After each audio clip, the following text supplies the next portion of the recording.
Welcome back to my channel, guys. It's me, Irvin, with another anime review for you guys. Yes, finally another anime review.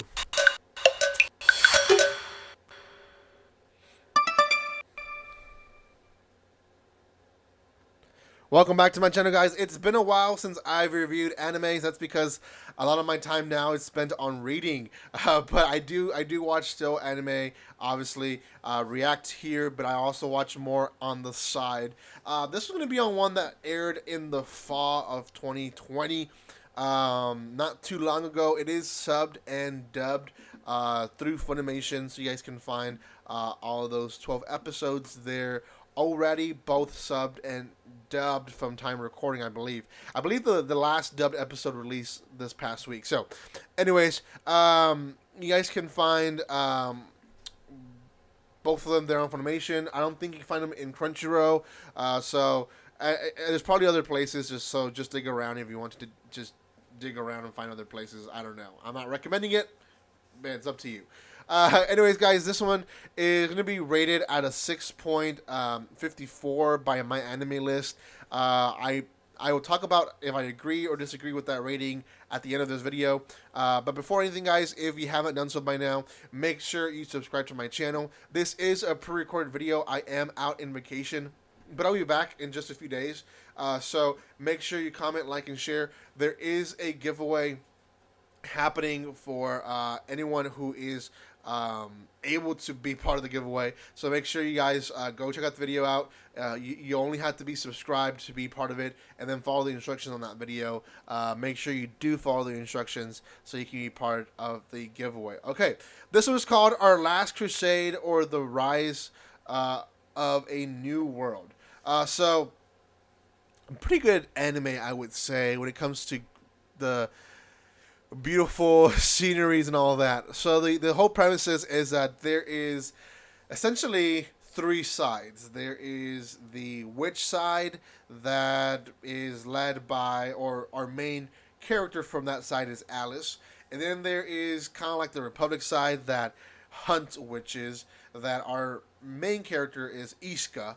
And they kind of have this lovey-dovey thing going on that Iska is so oblivious about, but Alice is all about.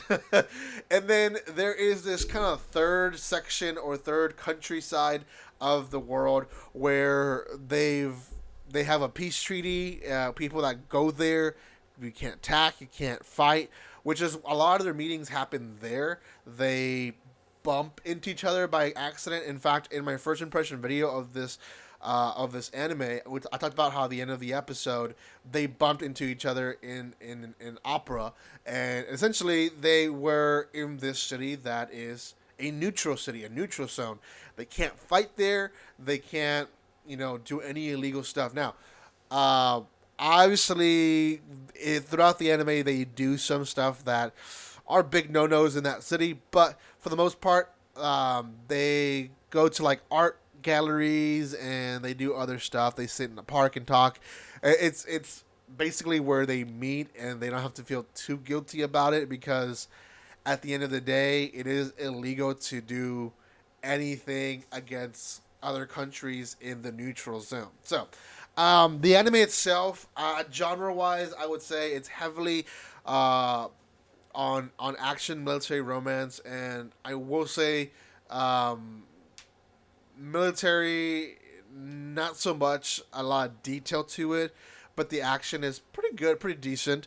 Again, it is a world where witches fight humans, and a lot of the scenes is basically them. Now, Alice does have a supporter character that is basically her maid, or her assistant. Her name is Rin, and essentially Rin is kind of like the voice of that kind of contradicts her almost all the time.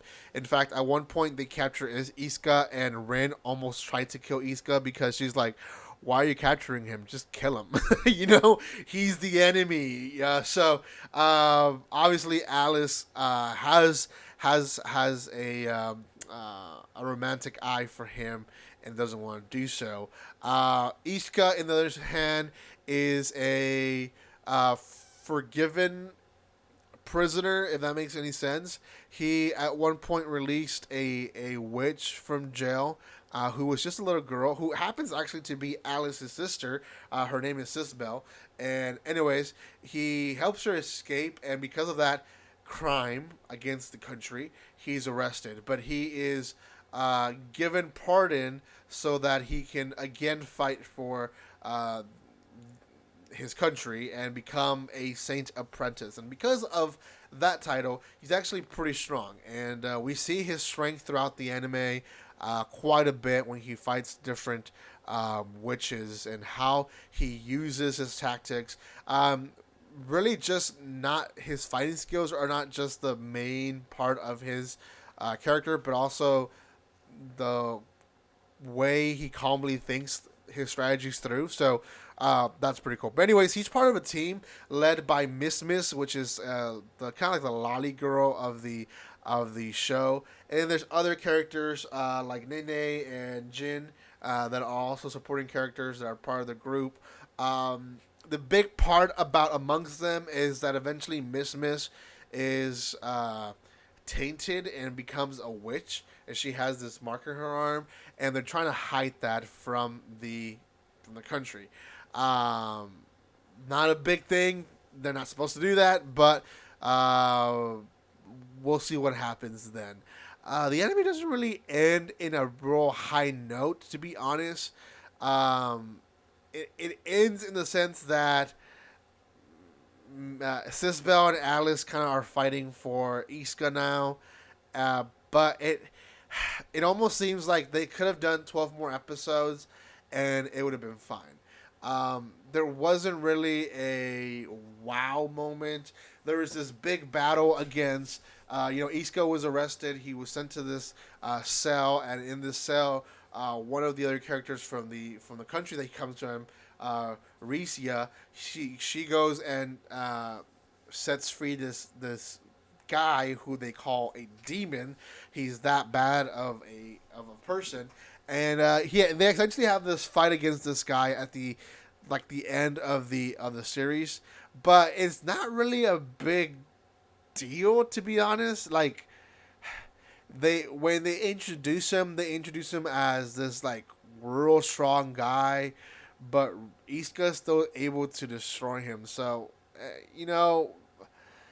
it almost feel like they were going to like, hey, we're going to this climax, and we're here, but it's not really a climax. So it was kind of like it was a big downer, to be honest.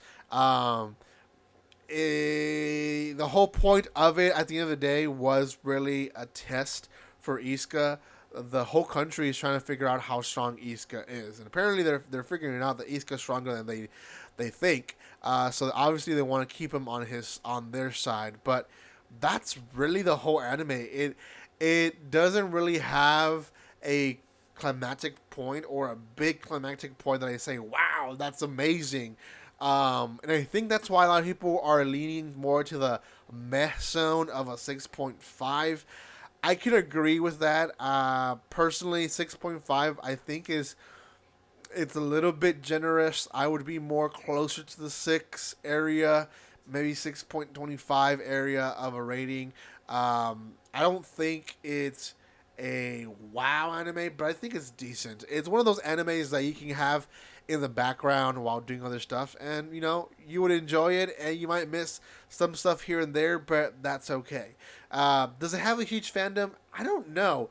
I know that a lot of girls were drawn in a very cute way, very attractive way, some of the characters, and because of that, some boys do like to just follow the anime for that reason. It's the whole fan based stuff that they do. It's just fan servicing the anime, attracts this crowd to watch it, but it doesn't really get a permanent fandom that will actually follow the story. Now, I'm sure there's one or two guys that will comment in this video saying, hey, this is actually a lot better. The light novel is a lot better. I understand that. I actually do have the light novel with me. Have I read it? I read only the first chapter.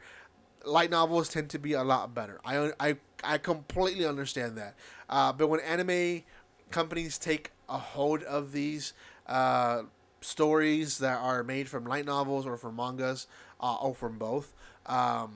Typically, what they do is they look at it in a business perspective at first, and they go, okay, how is this going to make money?